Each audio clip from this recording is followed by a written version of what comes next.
بسم الله الرحمن الرحیم و به نستعین. السلام علیکم و رحمت الله و برکاته. بیننده های نهایت گرامی برنامه پاسخ نور از تلویزیون نور، السلام علیکم و رحمت الله و برکاته. باز هم دوستان عزیز، موضوع مورد بحث ما چنانچه که شما هم مشاهده میکنید پیرامون مسائل دنیا مزرعه آخرت، یعنی دنیا کشتزار آخرت است.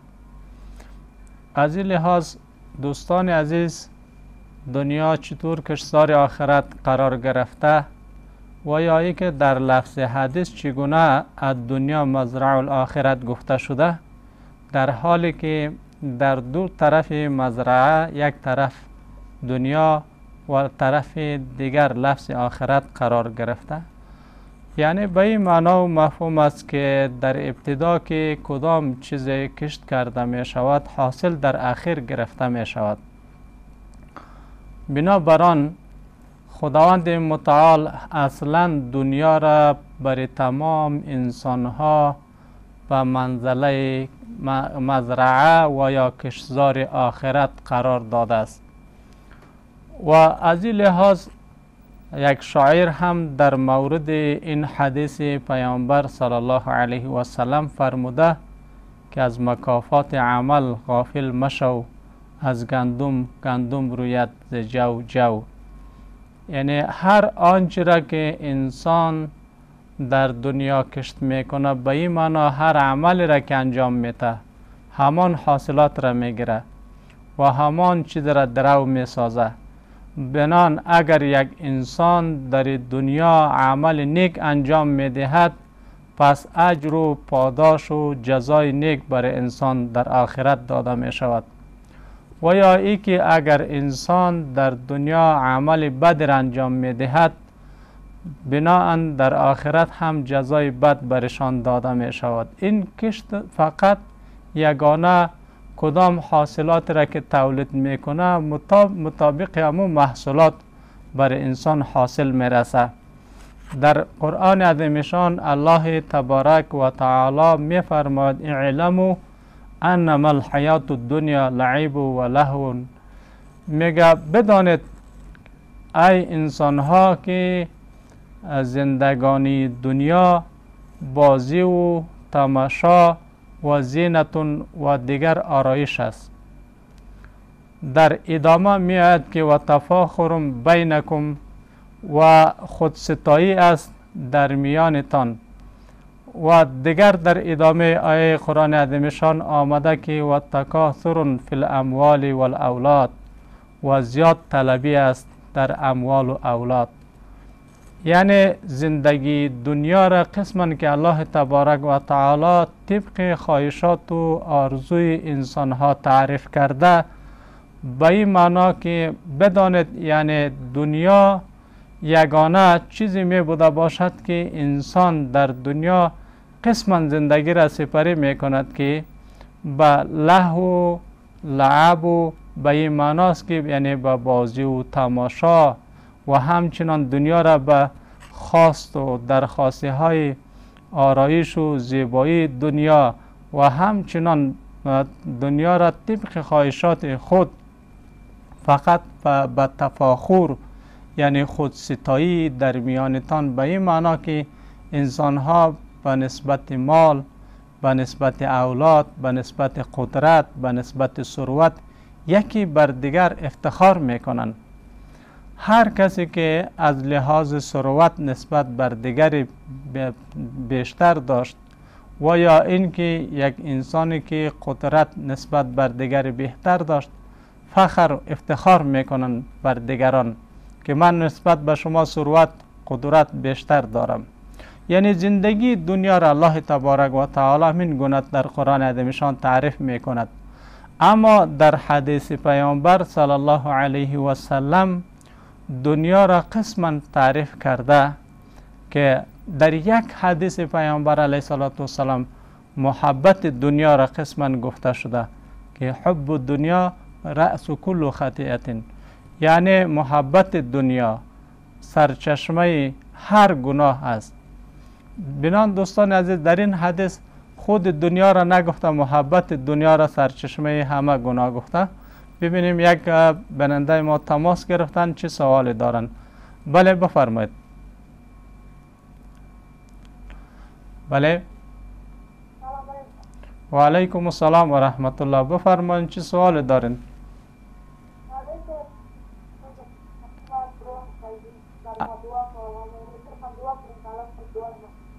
اندک بلندتر صحبت کنین. بله بله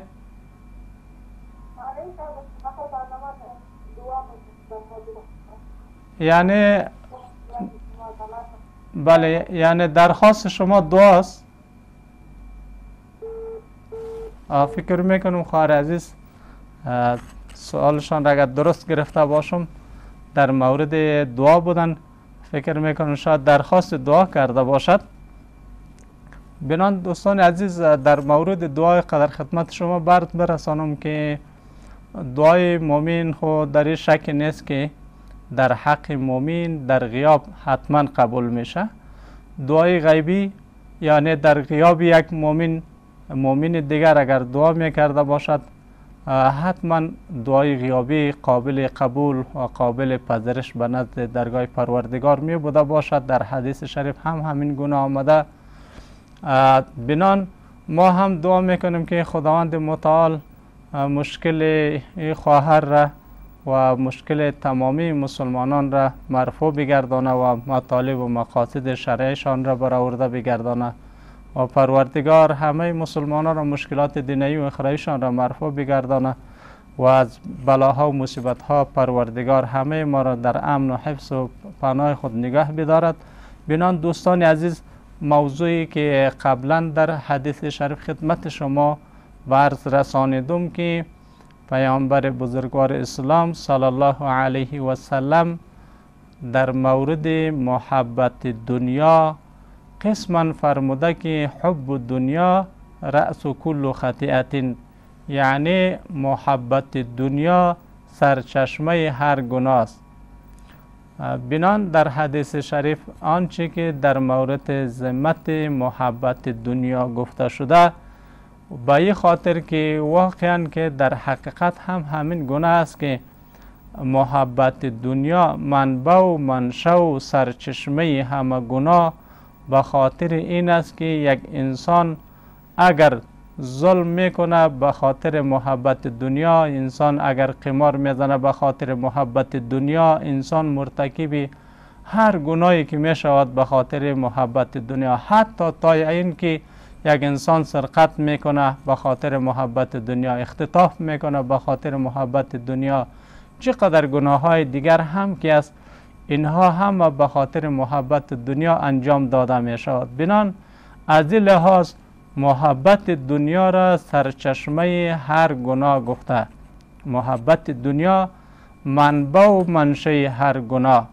به این خاطر محبت دنیا را علما و کتاب ها هم زیاد ذمتشان را بیان کرده و بسیار تقبیح کرده محبت دنیا را، در حالی که دنیا قسم است که اصلا در حقیقت خود دنیا بد نیست، بلکه محبت دنیا را بد گفته شده است. به خاطر که قارون هم به خاطر محبت مال دنیا زکات را نپرداخت و بالاخره با وسیله و واسطه مال خود قارون غرق شد و همچنان تباه و هلاکت قارون به خاطر مالشان بوده است.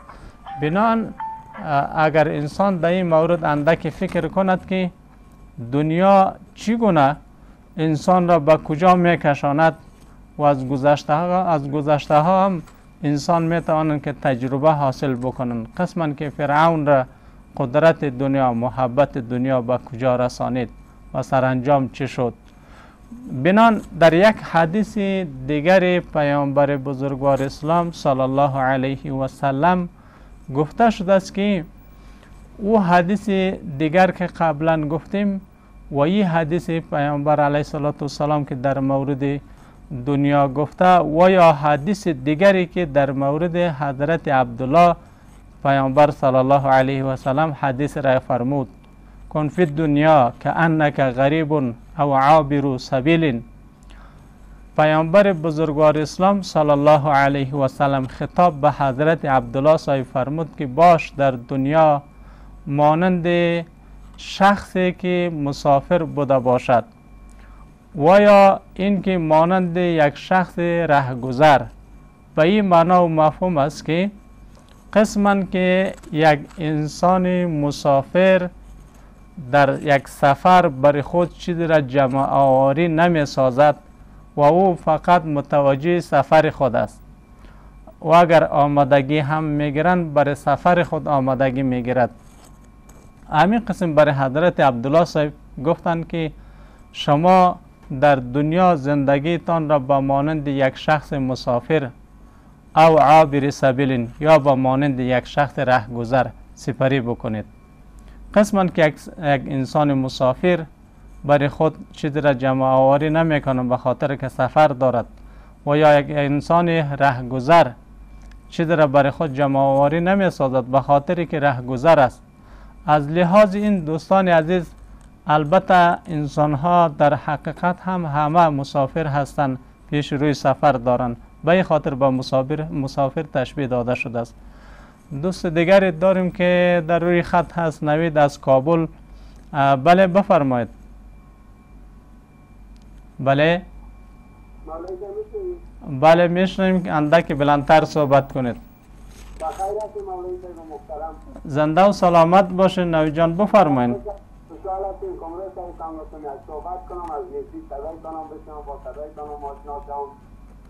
زنده و سلامت باشین.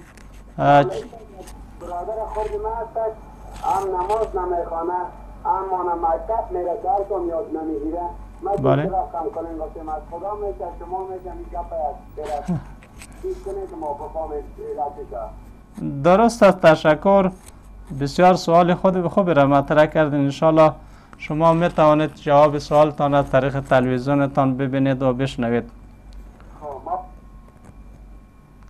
برادر عزیز در مورد ای که گفتن برادر خرد ما هست، هم نماز نمیخوانه و هم مکتب نمیروه.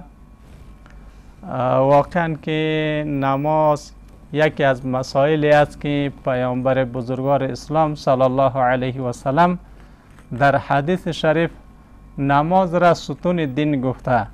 الصلاة عماد الدین، یعنی نماز ستون دین است.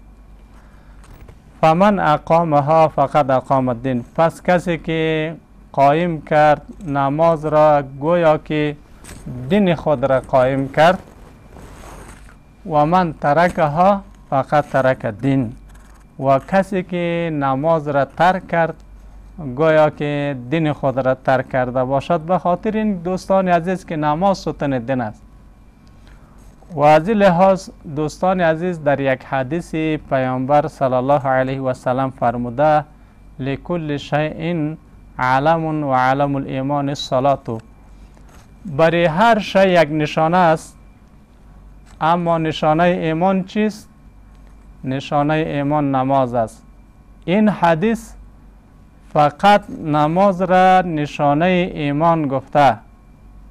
یک کشوری که بیرق نداشته باشه، برتان مثال میگم، یک نشانه از خود نداشته باشه، چقدر مشکلات وجود می داشته باشه. یک انسان مومن وقتی که نشانه ایمان در او وجود نداشته باشه که نماز است، واقعا خیلی مشکل است. در یک حدیث دیگر آمده، روایت این حدیث از حضرت ابن مسعود رضی الله عنهما، سألت نبی صلی الله علیه و سلم. حضرت ابن مسعود صاحب می فرماید، میگه سوال کردم از نبی صلی الله علیه و سلم ای الاعمال احب الی الله، کدام یکی از اعمال محبوب تر است به نزد الله؟ فقال الصلاة لوقتها. نبی علیه الصلاة سلام در جواب این سوال فرمود که نماز خواندن به وقتش، یعنی بهترین اعمال محبوب به نزد الله تبارک و تعالی. دوستان عزیز در مورد ای که نماز یک فرق در بین مسلمان و یا کافر قسمن که در حدیث شریف آمده، این هم به می معنا و مفهوم است. به هر حالش اگر هر قدر در مورد نماز صحبت بکنیم همان قدر حدیث وجود داره، لیکن یک چیز را ما باید در نظر بگیریم که دوستان عزیز، در مورد نماز که قلب انسان را صیقل میزند و نماز قلب انسان را تصفیه می سازد، نماز قلب انسان را پاک می سازد، نماز قلب انسان را سفید می سازد و این نماز یکی از اعمالی است که خدمت شما برسانم در قرآن عظیم‌شان که میگه که این الحسنات یذهبن السیئات، یعنی و درسته که حسنات از بین میبرد سیئات را، به این معنا و مفهوم که عمل نیک انسان عمل بد انسان را از بین میبرد. یعنی نماز وقتی که خوانده میشه توسط نماز خیلی گناه های از صغیره که از مغفرت کرده و بخشیده می شود. بنان در یکی از اوقات پیامبر صلی الله علیه و سلم در عروج معراج شخص را دیدن که پشتاره بسته می کرد و بعد از اینکه پشتاره را توسط ریسمان بسته می کرد و پشتشان بلند کرده نمی توانست و بار دیگر فقط ریسمان را باز می کردن و یک مقدار دیگه هم بر بالای پشتاره میموند، بار دوم هم از جایش پشتاره را بلند کرده نمیتونست. خب بالاخره به این شکل مکرر دیدن. وقتی که به این شکل مکرر دیدن پیامبر صلی الله علیه و سلم یگانه چی داره که خدمت شما برسانم، پیامبر علیه السلام از حضرت جبرائیل علیه السلام سوال کرد که این شخص کدام شخص است؟ حضرت جبرائیل علیه السلام در جواب فرمود که یعنی آن امت تو است که در دنیا گناه را بر بالای گناه انجام می دهد، وقتی که مرتکب یک گناه می شود در ردیف آن گناه دیگر را مرتکب می شود، به عوض این که قبل از انجام دادن گناه دیگر از گناه قبلی فقط توبه بکند و این شخص توبه نمی کند بلکه گناه دیگر را انجام می دهد. به هر حال دوستان عزیز، برای برادر خرد از یالی که نماز نمیخوانه با وجودی که در جوانی انسان توانایی طاعت و عبادت را دارد، قدرت و توانمندی عبادت را نسبت به سایر اوقات بیشتر می داشته باشد. از این لحاظ ما گفته می توانیم که یگانه چیزی را که خدمت شما عرض می رسانم این است که در مورد نماز باید توجه داشته باشیم ما، به خاطر این که نماز ستون دین شد، نماز نشانه ایمان شد و نماز که از یگانه وسیله نجات برای انسان می شود. در یک حدیث دیگر پیامبر صلی الله علیه و سلم فرموده که نماز در روز محشر برای انسان نور ساخته میشه، نماز باعث نجات انسان میشه و نماز یک دلیل نجات برای انسان ساخته میشه. بنان کسانی که اگر نماز میخوانند در دنیا باید که در این مورد اینقدر خدمت شما بیننده های عزیز برسانم که انسان بی نماز در روز محشر به همراه قارون و فرعون و هامان و ابی بن خلف یک جا حشر می شود. بنان یک انسانی که نماز نمیخوانه باید در این مورد توجه بکنه که چگونه در دنیا رای را برای خود انتخاب میکنه و یا عمل را میخواد که انجام دهد که در روز قیامت به همراه قارون و فرعون و هامان و ابی بن خلف یک جا حشر شود یا با انبیاء علیهم السلام خوش داره که یک جا حشر شود.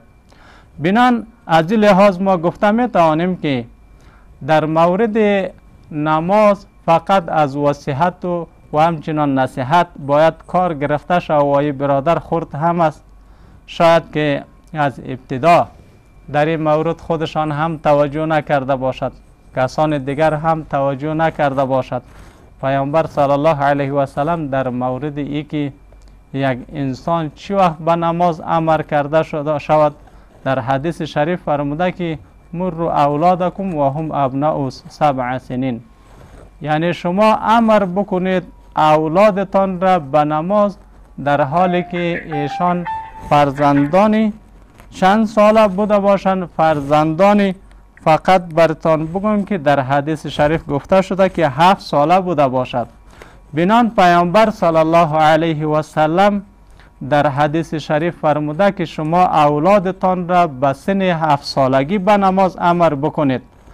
به خاطر با وجود این که به سن 7 سالگی نماز بر بالای یک طفل فرض نمیشه، به خاطر از این گفته شده که تا ای که قبل از بلوغ یک طفل به نماز خواندن کاملا عادت پیدا بکند. به این خاطر پیامبر علیه السلام به سن 7 سالگی گفته که اولادتان را به نماز امر بکنید. و وقتی که انسان به سن بلوغ میرسد، بعد از اینکه به سن بلوغ رسید نماز بر بالایشان فرض میشه و یک انسان مکلف میشه توسط بلوغ. پیش از او عادت به نماز پیدا میکنه و با مجرد به سن بلوغ رسیدن به نماز عادت می داشته باشه. بنان این برادر خود را باید از قبلا نصیحت میشد به نماز عادت داده میشد، بهتر بود. و فعلا هم که یک اندازه شما فقط نصیحت بکنین و شما بهتر میدانین که امر بالمعروف و یا نصیحت از خود طریقه دارد. با طریقه تشویق، هر قدر از تشویق که کار گرفته می توانید خیلی دعوتتان نصیحتتان مؤثر واقع میشه. ما طفلکایم که براتان یک مثال میگم که وقتی که میخوایم که به درس خواندن تشویق بسازم، باز میگم که هر چی که شما میخواین ما براتان میخرم ولی درس بخوانید، هر چی که شما میخواین براتان میخرم ولی نماز بخوانید. باز به مو خاطر اینا تشویق میشه که درس هم میخوانه و نماز هم باز میخوانه. شما فقط از همین تشویق کار بگیرید، نه از تهدید و سرزنش.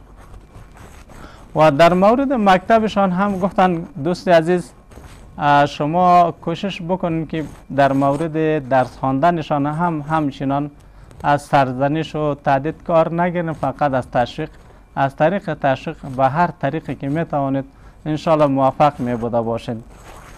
دوستان عزیز، موضوع مورد بحث ما پیرامون دنیا کشتزار آخرت بود.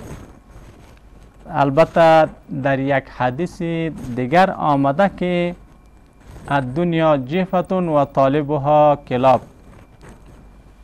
دوستان در این حدیث پیامبر صلی الله علیه و سلم فرموده که دنیا که از پلیدی است و طالبان آن که از سگ‌های می بوده باشند. قسماً که به این معنا و مفهوم است که قسماً که شما ببینید در دنیا بعضی از حیوانات پشت بعضی چیزایی میگردن که مفید نیست، مؤثر نیست، مثمر نیست. و در مورد توجه به دنیا اگر قسماً بوده باشد که در قرآن عظیمشان الله تبارک و تعالی فرموده ربنا آتنا فی الدنیا حسنه، اگر این گونه طلبستن دنیا بوده باشد خو هیچ مشکلی ندارد که همیشه ما دعا بکنیم که پروردگارا بده بر ما در دنیا حسنه. حسنه دنیا اگر بر یک انسان داده شود خو بهترین ثروت و سرمایه آخرت حسنه دنیاست. وگرنه در غیر آن اگر انسان در دنیا وقتشان را به عبث سپری بکنن، قسما که در حدیث شریف آمده در این مورد سوال می شود. در حدیث شریف قسما گفته شده که ما تزال قدم عبد یوم القیامت حتی یسأل عن اربع.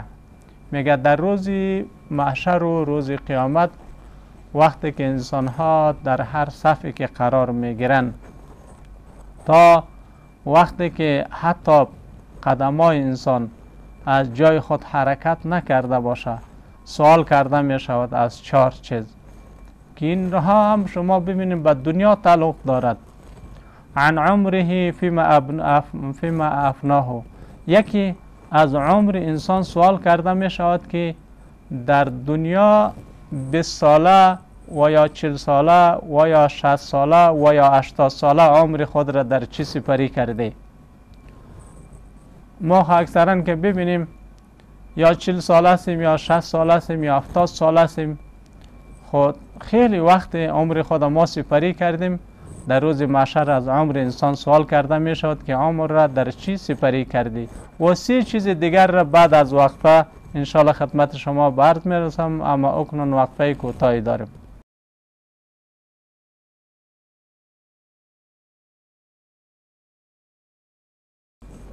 باز هم سلام عرض می کنم خدمت آن عدد دوستایی که می اکنون در برنامه حضور پیدا کردن.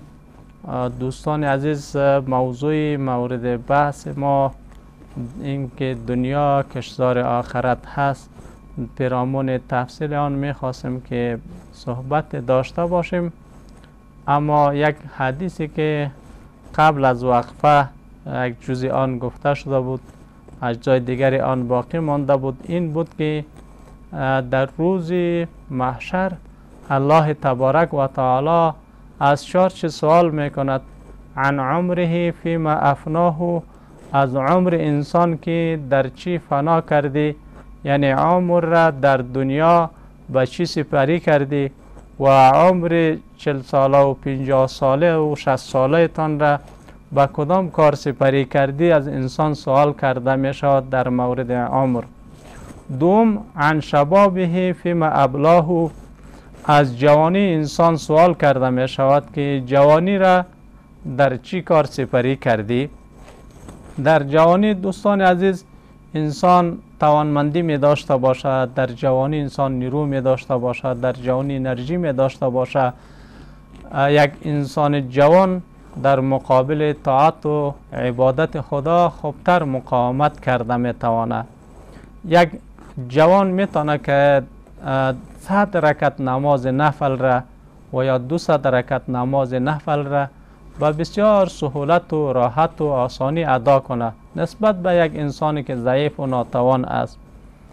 حتی برتان یک مثال میگم، امام یوسف رحمت الله علیه وقتی که قاضی شد در روز 200 رکعت نماز نفل میخواند. امام یوسف رحمت الله علیه چی وقت در وقتی که قاضی شد در یک شبانه روز در مجموع 200 رکعت نماز نفلی حتما میخواند. به این خاطر از جوانی انسان سوال کرده می شود که جوانی را در چی کار سپری کردی. و سیوم در روز محشر فقط عن ماله، از مال انسان سوال کرده می شود، ولی سوال در مورد مال دارای 2 جز است.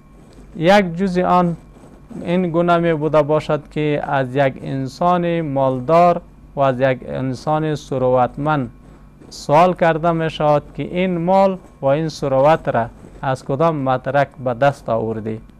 و دویم جزی سوالشان قسما می باشد که این مال و ثروت را در کدام راه خرج و مصرف کردی. و این چنین جوابات را یک انسان ثروتمند با دلایلشان را با خود داشته باشد. چهارم عن علمه، یک انسان عالم را از علمش سوال کرده می شود که با این علم چقدر عمل کردی. دوستان عزیز، هر قدر که علم زیاد میشه همان قدر مسئولیت بیشتر شده می رود. هر قدر که یک انسان عالم می شود و همان قدر عمل به کار دارد. نسبت به یک انسان، حتی برتان بگویم که یک انسانی که او علم نداره شاید او قدر مسئولیت نداشته باشه، او قدر مکلفیت نداشته باشه نسبت به یک عالمی که بیشتر علم دارن، مکلفیت و مسئولیتشان هم بیشتر می بوده باشد، عملشان هم نسبت به دیگران باید بیشتر بوده باشد. چون در روز محشر از یک عالم از علمش سوال کرده می شود که در مورد این علم چقدر عمل داری، یعنی چقدر عمل کردی در دنیا. بنان این دنیا سراسر کشتزار آخرت است. یک امان گونه‌ای که در ابتدای برنامه هم خدمت شما عرض رساندیم که شاعر می‌فرماید از مکافات عمل غافل مشو، از گندم روید ز جو. این به این معنا و مفهوم است که وقتی که یک انسان اگر گندم کشت میکند حاصل گندم میگیرد و اگر یک انسان جو کشت میکند به خاطر که از جو جو میره و انسان هم که از فقط جو حاصل میگیره و همین گناه یک انسانی که هر گونه عملی را که در دنیایی که کشتزار آخرت است کشت میکنه فقط امان کشت را درو میکنه و امان کشت را حاصل میگیره. از این لحاظ انسان در دنیا باید احساس مسئولیت کرد و احساس مکلفیت کرد که یک انسان در دنیا در مورد جوانی خود مسئولیت دارد، در مورد عمر خود مسئولیت دارد، در مورد مال خود مسئولیت دارد و در مورد علم خود مسئولیت دارد. از این لحاظ گفته می توانیم که هر انسانی که بعد از اینکه به سن بلوغ میرسه فقط بالغ میشه، عاقل میشه، مکلف میشه، سراسر مکلفیت و مسئولیتشان بعد از سن بلوغ تا به ختم زندگی دنیایشان وجود می داشته باشه. در قرآن عظیمشان الله تبارک و تعالی در مورد مرگ و زندگی آنچه که در سوره ملک فرموده بعد از این وقفه انشاءالله خدمت شما به عرض می رسانم. بله دوستای عزیز، با عرض معذرت که در مورد بحثی که داشتیم که البته بحث ما در حیثه بود که در مورد اینکه الله تبارک و تعالی در قرآن عظیمشان می‌فرماید هو الذی خلق الموت والحیات لیبلوکم، یعنی الله تبارک و تعالی ذاتی است که خلق کرده موت و حیات را، یعنی مرگ و زندگی را. به خاطر چی؟ لیبلوکم، به خاطر اینکه شما را بیازماید. الله تبارک و تعالی برای انسان یک مدت حیات می دهد و بعد از او در خاتمه حیات بر انسان مرگ می دهد و این حیات انسان هم فقط روی یک امتحان پروردگار است. لیبلوکم ایکم احسن عملا، تا که بیازماید الله تبارک و تعالی شما را که یک کدام یک شما در میان دیگران نیکوتر می بوده باشید از روی عمل. بنان دوستان عزیز، تا به حدی که انسان در این مورد زندگی دنیا تحقیق بکنیم که زندگی دنیا فقط به خاطر زندگی آخرت پیدا کرده شده است و یا اینکه در دنیا یگانه مکلفیت و مسئولیت انسان تا به مدت بسیار کوتاه زندگی انسان که دارد سر تا سر فقط مکلفیت و مسئولیت این است که انسان در دنیا طاعت و عبادت و ریاضت پروردگار را باید داشته باشد. در ضمن این که دوستان عزیز در دنیا انسان مکلفیت و مسئولیت عبادت را می داشته باشد و دیگر رخصت های هم بر انسان ها داده شده و دیگر مکلفیت هم در ردیف آن دارد و آن این است که کسب الحلال فریضه بعد الفریضه، کسب حلال فرض است بعد از فرض. به این معنا مفهوم است که یک انسانی که هر کار و پیشه و کسبه حلال را که انجام می دهد ای بر بالای اون انسان فرض است، ولی بعد از فرض. بعد از فرض به این معنا که بعد از نماز، بعد از روزه کسب حلال بر بالای انسان فرض است. بنان تا در وقت نماز اگر بر انسان کار پیدا میشه، انسان برای کار بگوید که وقت نماز است، نه ای که برای نماز بگوید که وقت کار است. و چون امی نماز که فرض است بر بالای انسان از دیگر فرایض مقدم تر است و دیگر چیزهایی هم که اگر از جمله فرضیات به شمار می رود آن بعد از نماز و بعد از روزه بعد از اینها فرض است و این فرایض از خود مراتب دارد و این فرایض از خود مراحل دارد، ولی نماز و روزه نسبت به دیگر فرایض مقدم تر می بوده باشد. بنان در یک حدیث پیامبر صلی الله علیه و سلم آمده در مورد این که یک انسان اگر در دنیا اگر کار میکنن، کسب میکنن، هر نوع عمل نیکی را که انسان انجام میدهد بعد از نماز بوده باشد در او خیر و برکت هم وجود دارد، کاملا در او خیر و برکت هم وجود می داشته باشد. و یا این که پیامبر صلی الله علیه و سلم در مورد طلب رزق و روزی ایره هم یکی از واجبات به شمار برده. در قرآن عظیمشان الله تبارک و تعالی می فرماید فاذا قضیت الصلاة فانتشروا فی الارض، یعنی وقتی که ادا کرده شد نماز پس شما پراگنده شد بر روی زمین. ولی مراد از این نماز جمعه است، یعنی تا وقتی که شما به خاطر نماز جمعه در یک مسجد جمع می شوید، نماز که ادا کرده شد بعد از این اجتماع شما پراگنده شد و ابتغوا من فضل الله و طلب بکنید شما از رزق الله. بنان دوستان عزیز، قبلا در مورد ذمت دنیا آنچه که صحبت کردیم، در حقیقت خود دنیا بد نیست. در حدیث حب دنیا را رأس کل خطیئت گفته، یعنی محبت دنیا را بد گفته، خود دنیا را نه. اگر یک انسانی که دنیا و ثروت داشته باشه، مسجد بسازه، ثروت داشته باشه، مال داشته باشه، مدرسه بسازه، چای آب برای مردم بکنه و یا نهری را جاری بسازه و یا یک راهی را جور بکنه و یا یک کمک خیری دیگر انجام بدهد، خود دنیا بد نیست بلکه خوب است. و وقت دنیا بد شده می تواند که انسان محبت دنیا را پیدا بکنه، بگه که یک منزل خانه دارم 2 منزل بسازم، یک موتر دارم 2 موتر داشته باشم، و انسان بگه یک خانم دارم 2 خانم داشته باشم و 5 پسر دارم 5 پسر دیگه هم باید داشته باشم. اینی گونه محبت دنیا را زیاد بر انسان حاصل شدن یک نشانه بدبختی است که انسان را دنیا قسما میکشاند، که مثل که فرعون به پادشاهی رسید و بعدا شیطان برای فرعون گفت که یک مقام از پیشت باقی مانده، گفت کدام؟ که دعوای خدایی را بکنی. بعد از او گفتن پادشاهیتان تکمیل میشه.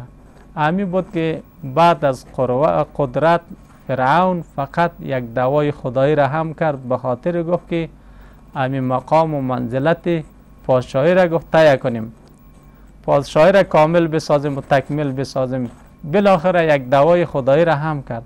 اگر انسان را دنیا چنین به حرص و محبت بکشاند، انسان توسط دنیا هر گناه را انجام هم می دهد. اگر محبت دنیا وجود نداشته باشد، دنیا باشد اما محبت دنیا وجود نداشته باشد، باز انشالله او دنیا به خیر انسان تمام میشه.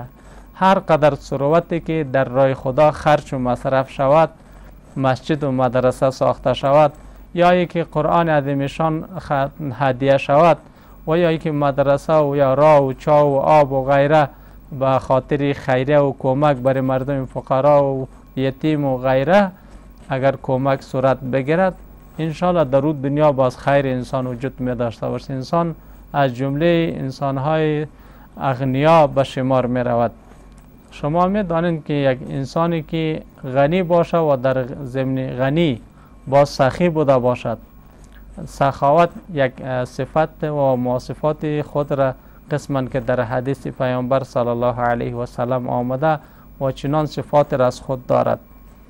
بنان دوستان عزیز، این بود که در مورد ذمت دنیا و یا محبت دنیا هم خدمت شما به عرض رسانیدم. ولی انسان چگونه میتواند که از محبت دنیا خود را نجات دهد؟ دوستان عزیز، شما میدانید که حضرت ابوبکر صدیق هم ثروت داشت، مال داشت، و حضرت عمر فاروق رضی الله عنه هم ثروت و مال داشت، و حضرت عثمان هم ثروت و مال داشت، مگر آنها مالشان را در راه خدا خرج میکردند، راهشان را در راه مال را مصرف میکرد که در آخرت هیچ نوع مسئولیت نداشته باشد. بنان اگر یک انسان کوشش میکنند که مال داشته باشند و مال را همیشه نفقه بکنند، خرج در راه خدا بکنند، برای اولاد هم گرچه یک اجر و ثواب دارن کسانی که نفقه میکنند، مالشان را برای فامیل خود، برای خانواده خود، برای اهل و عیال خود خرج میکنند، دیگه هم اجر است، چرا که در حدیث گفته شده بهترین نفقه برای اهل است. از این لحاظ اگر کسی مال خود را در خانواده خود خرج میکرده باشد برای اهل و عیال و اولاد خود، این هم از اجر و ثواب و پاداش انشاءالله برخوردار می شود. بنان دوستان عزیز، در مورد ای که اگر ما بتوانیم که در دنیا کاری کنیم که یک عمل را انجام دهیم که کاملا ذخیره آخرت ما شود، قسما که در یک حدیث دیگر آمده که حضرت عبدالله صاحب پیامبر صلی الله علیه و سلم گفت که شما باش در دنیا به مانند یک انسان مسافر. شما میدون دوستان عزیز که هر انسانی که در دنیا زندگی میکنن مسافر هستند، به خاطر که پیش روی سفر دارن. از این لحاظ یک انسان مسافر زندگی خود را به طریقه یک انسان مسافر باید سپری بکند. و یا که در ادامه حدیث گفته شده که او عابر سبیل، یا در دنیا باش با مانند یک شخص رهگذر. اگر یک رهگذر در یک جای توقف میکنه چند دقیقه به سایه یک درخت و یا به سایه یک دیوار، به خاطر که دم خود راست بسازه اما چیز دیگر را برای خود جمع آوری نمیکنه. در حقیقت خود زندگی دنیا باید به همین گونه باید سپری کرده شود. ولی انسان از خواهشات نفسانی دارد و هوا و هوس انسان می داشته باشد. در کنار آن شیطان دشمن انسان است، انسان را به طلب دنیا زیاد تشویق می سازه و حتی در موردی که دیگران در ثروت دنیا که پیشگام هستند انسان را به آنها متوجه می سازد و به عناوین مختلف انسان را تشویق می سازد. بالاخره اگر به گونه طلب دنیا وجود داشته باشد که این مال از غیر مدرک شرعی به دست آورده شود و در غیر راه خدا خرج کرده شود، در آن گونه این مال قارونی است. از این لحاظ گفته می توانیم که کاملا این انسان ثروتمند در مورد مسئولیت پروردگار قرار می گیرد. این مال حتی در حدیث شریف آمده که یک انسانی که مالدار و ثروتدار فقط زکات مال و ثروت خود را ادا نکرده، این مال اولین بار در قبر اژدها ساخته میشه و به گردن همین شخص ثروتمند و مالدار خود را میپیچانه و این در حدیث است. و برای این انسان میگه که ما همون مالت هستم که زکات نمیدادی. شما ببینید که در وقت و زمانی که در کشوری که ما زندگی میکنیم مملو از فقیر، یتیم، بیوه، نادار، ناتوان، بسیار محتاج مردم داریم در کشور ما که اکثر اوقات میبینیم گرسنه هستند، احتیاج و محتاج هستند، نیازمند هستند. این مردم به کمک بسیار نیاز دارند. مردمی که توانمندی دارند و قدرت دارند باید به همچو اشخاص فقیر، مسکین، یتیم، بیوه، احتیاج و محتاج و نیازمند دستشان را بگیرند و به اینها باید کمک و همکاری بکنند، چون احتیاج هستند، محتاج هستند. در دنیا شما ببینید یکی از فرایض بر بالای یک شخص ثروتمند این است که زکات مالشان را بر فقرا باید بدهند. زندگی دنیا دوستان عزیز اگر به همین گونه سپری شود که به طریقه کاملا مشروع بوده باشد، یک انسانی که چی وقت موفق شده میتواند که زندگی دنیایی خود را به طاعت و عبادت خدا و یا زندگی خود را در راه خدا سپری کرده باشد، پس امی انسان مسئولیت خود را مرفوع ساخته است. در آخرت هیچ نوع مسئولیتی نمی داشته باشد بجز از اینکه رضای خدا را هم از طریق عمل عبادت جانی کسب کرده و هم از طریق عمل عبادت مالی رضای خدا را کسب کرده. یک انسانی که رضای پروردگار را هم در عبادت بدنی و هم در عبادت مالی کسب کرده باشد نسبت به دیگران پیشگام می بوده باشد.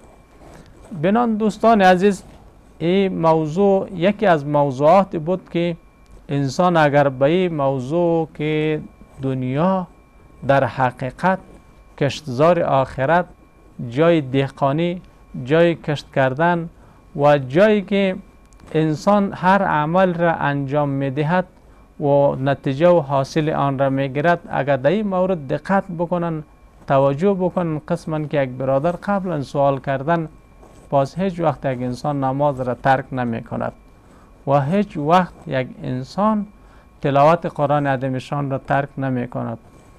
برای فعلا خو زندگی دنیا قسما شده که یک عده از انسان ها وقتی که مشاهده کرده می شود، امی حرص و محبت و جستجو و تلاش دنیا دیوانه ساخته.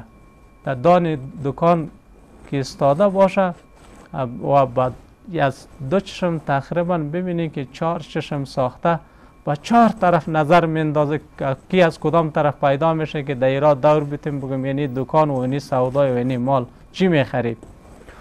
تا به این حد و اندازه این دنیا که راه یک انسان بگیری و یک چیز بدل را اصل گفته بر یک کس بده، سر مال خود سوگند و قسم و دروغ بگویی، باز بالاخره این مال شما فکر بکنید که حرص و محبت دنیا تا به چی حد و اندازه انسان را غرق ساخته که به خاطر چند روپیه مادیات دنیا یک انسان یک مال بدل را اصل گفته معرفی بکند و یا به خاطر فروش مال خود سوگند بخوره و یا دروغ بگوید. بنان این چنین زندگی دنیا به خاطر مادیات دنیا، اما در حقیقت آخرت را در بدل دنیا فروختن و یکی از نشانه های ناکامی یک انسان می بوده باشد. ولی ما کوشش بکنیم که هر قدری که اوقات و عمر خود را به حرص و محبت دنیا سپری کردیم، متباقی عمر را در طاعت و عبادت و همچنان کسب رضای پروردگار سپری بکنیم. دوستان عزیز، در بعضی اوقات بسیار دوستا را که می بینیم در وقت و وعده نماز یگانه به دنیا قسما مصروف می بوده باشد که حتی به وقت نماز و به وضو کردن نماز و به ادا کردن نماز توجه هم نمی داشته باشد. بنان ما خواستیم که در این برنامه فقط پیرامون این که دنیا جای کشتزار آخرت است، دنیا جای گناه نیست، دنیا جای معصیت نیست، دنیا جای دزدی و اختطاف و دروغ گفتن و سوگند خوردن نیست، بلکه در دنیا انسان عمل را باید انجام بدهد که او باعث نجات آخرتش شود. یعنی در دنیا قسما عمل را انجام بدهد که توسط حاصل آن وارد جنت شود. مبادا که کسانی را که در گذشته ها تاریخ نوشته که دنیا فریبشان دادن، عده انسان‌های گذشته که مال دنیا فریب داده، عده انسان‌های گذشته در تاریخ که قدرت دنیا فریبشان دادن، اونا مسیری که باعث کسب رضای پروردگار میشد آن مسیر را رها کردن. فقط یگانه مسیری که انسان را به دوزخ میکشانیدن که او گناه و معصیت از همان مسیر را بر خود انتخاب کرده بودند. بنان دوستان عزیز، این بود که یکی از موضوعاتی که بسیار مهم و ضروری برای یک انسانی که باید توجه و دقت بکنن. همان طوری که شما ببینید که در تاریخ های گذشته هم الله تبارک و تعالی با وجود این که ارواح تمام انسان ها را در عالم ارواح خلق کرده بود و خطاب به ارواح انسان ها فرمود که الستو بربکم، آیا من نیستم پروردگار شما؟ و انسان ها در جواب گفتند که بلا، یعنی بله پروردگار ما هستی. در آنجا بر ربوبیت پروردگار تمام انسان های کافر و مسلمان، دندار و بیدین، انسان های صالح و فاسق و فاجر، همه به ربوبیت پروردگار اقرار و اعتراف کردند. سپس که کتاب های آسمانی برای انسان ها در دنیا نازل شد یا ای که پیامبران فرستاده شد، این به خاطر این پیامبران فرستاده شدند که کدام اقرار و اعتراف و تعهد را که انسان ها قبلا در عالم ارواح انجام داده و انسان ها را به او متوجه بسازد، انسان ها را از خواب بیدار بسازد و از غفلت که از دور بسازد و انسان ها را متوجه به عمل کردن بسازد. به این خاطر انبیا و هم فرستاده شد و هم کتاب های آسمانی از جانب الله تبارک و تعالی به خاطر هدایت انسان ها نازل کرده شد. در هر وقت و زمان انسان نیاز دارند که اگر انسان در صورتی که غافل می شود، خدا را فراموش میکنه، محشر را فراموش میکنه، جنت را فراموش میکنه، حساب و کتاب را فراموش میکنه، میزان را فراموش میکنه، یک کسی باشه که انسان را متوجه بسازه و از این غفلت انسان را دور بسازه و انسان را به مطاعت و عبادت ذکر الله تبارک و تعالی انسان را متوجه بسازه. از این لحاظ انبیا علیهم السلام از جانب الله تبارک و تعالی به خاطر تذکر، به خاطر به یاد دادن انسان ها که متوجه باشد که قبلا در عالم ارواح یک اقرار و اعتراف به پروردگار داده اید و شما به مو اقرار و اعترافتان مؤاخذه می شوید. در دنیا همچنان انسان کوشش بکنه که مطابق امو معاهده و تعهداتش در دنیا زندگی خود را سپری بکند. از این لحاظ دوستان عزیز، دنیا را مزرع الاخرت گفته شده که به معنای کشتزار آخرت است. اگر انسان اینطور فکر بکنن که انسان تنها در دنیا به خاطر خورد و نوش، خواب و غفلت انسان خلق کرده شده، نه خیر. این چیزا که انسان میخوره و یا مینوشه و انسان خواب میشود، این به خاطر این است که یک تقویت در مقابل طاعت و عبادت پروردگار انسان پیدا بکند. تقویت است که انسان توسط یک مقدار خواب مشروع و یک مقدار خوردن و نوشیدنی که اون حلال ما مشروع بوده باشد در مقابل طاعت و عبادت خدا انسان تقویت پیدا بکند. دوستان عزیز، وقت برنامه در همین جا به پایان می رسد. تا برنامه بعدی از خدمت شما مرخص می شویم و شما را به الله یکتا می سپاریم. السلام علیکم و رحمت الله.